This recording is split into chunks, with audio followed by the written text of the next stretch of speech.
हरि ओम।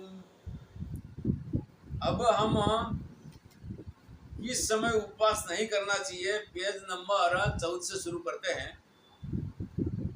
जिस व्यक्ति को ऑपरेशन हो जाए तो उसे 6-7 मास तक ऑपरेशन का घाव पूर्ण रूप से ठीक न हो जाए तब तक पानी वाला या निर्जल उपवास नहीं कर सकता, क्योंकि ऐसे मौके पे इसको एलोपैथिक दवाई लेना पड़ेगा और वो खाली पेट नहीं ले सकता। जिस व्यक्ति की हड्डी टूट गई हो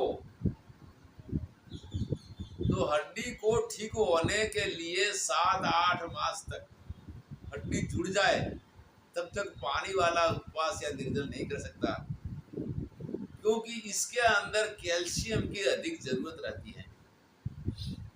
तो डॉक्टर का परामर्श के अनुसार कैल्शियम की गोली भी ले, लेकिन वो भी अधिक मात्रा में लेने पर पथरी कर सकती है। इसीलिए कैल्शियम का सेवन डॉक्टर का परामर्श के अनुसार करें। गर्भवती माता 2 साल तक पानी वाला उपवास नहीं कर सकती, क्योंकि इसके अंदर बच्चे का विकास के लिए इसको योग्य भोजन लेना जरूरी है। और बच्चे का जब गर्भ की वृद्धि के समय माता का शरीर के अंदर कैल्शियम की कमी भी आ सकती है। तो कैल्शियम की कमी आने से फिर माता जीवन भर बीमार रहेगी। ऐसे गर्भावस्था के अंदर उपवास न करें और गायनिक डॉक्टर के सलाह के अनुसार फूड सप्लीमेंट पर्याप्त मात्रा में लें।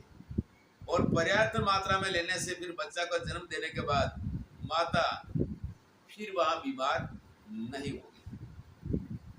जिनको टीबी कैंसर की बीमारी होती है वो भी ऐसा उपवास नहीं कर सकते, क्योंकि टीबी कैंसर उपवास से, टीबी कैंसर और पथरी ये उपवास से ठीक नहीं हो सकता। जिस समय सर्दी जुकाम या मलेरिया वायरस आदि बुखार हो जाए तब भी अधिक मात्रा में एलोपैथी दवाई लेनी पड़ती है। ऐसे मौके पे भी वहां उपवास नहीं कर सकता। और ऐसे समय भोजन की आवश्यकता रहती है और उस समय हो सके दूध का अधिक सेवन करे और उपवास न करे।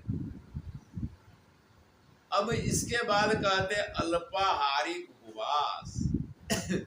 गुरु ग्रंथ साहिब में इसकी निंदा किया कि अन्न छड़ने करे पाखंड।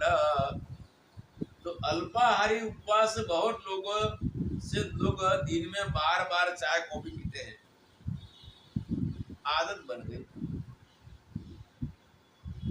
उनको कम करना चाहिए, छोड़ देना चाहिए। लेकिन उनके बिना मन नहीं बेचैन रहता है, तब उपवास में 1 या 2 बार थोड़ी मात्रा में चाय कॉफी ले सकते। कुछ लोगों को उपवास में खाए पिए बिना बेचैनी महसूस होती है, तो 250 ग्राम दूध या जूस लेने से उपवास का 70% लाभ मिल सकता है। वैज्ञानिक दृष्टि से इस प्रकार का जो आहार है वो उपवास नहीं है। और हमारे धर्मशास्त्र में भी कोई जगह में फलाहार इत्यादि की कोई व्यवस्था नहीं बताया है। ये करके वर्तमान युग में वैराग्य की न्यूनता से संतों ने इसमें कहा कि भाई ऐसा करो, कुछ फलाहार करके करो।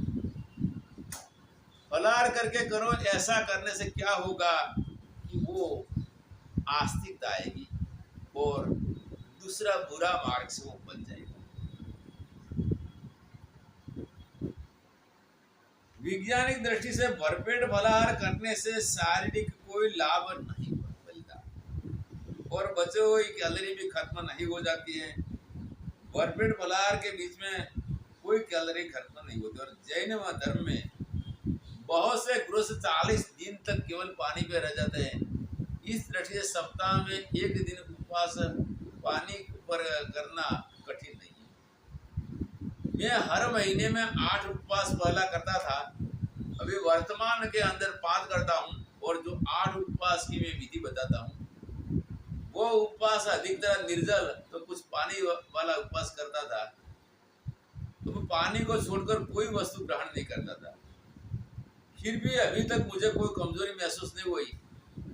अब ये पुस्तिका लिखी थी हमने बहुत समय पहले, लेकिन वर्तमान में हम पानी वाला उपवास के साथ होम्योपैथी फूड सप्लीमेंट 5 उपवास लेता हूँ। अब रक्त के अंदर शर्करा भी ठीक है, बीपी भी ठीक है, कोलेस्ट्रॉल वगैरह ठीक है, और ऊंचाई हमारी 5 फुट 6 इंच है, और वजन हमारा वर्तमान के अंदर 55-56 किलो जैसा रहता है। अलग अलग दिन के 8 उपवास के बारे में आपको बताता हूँ। शुक्ल पक्ष के अंदर तृतीया, अष्टमी, एकादशी और पूर्णिमा, कृष्ण पक्ष के अंदर चतुर्थी, अष्टमी, एकादशी और महाशिवरात्रि, ये 8 उपवास हम करते थे। निर्भय जीवन के लिए उपवास अत्यंत जरूरी है।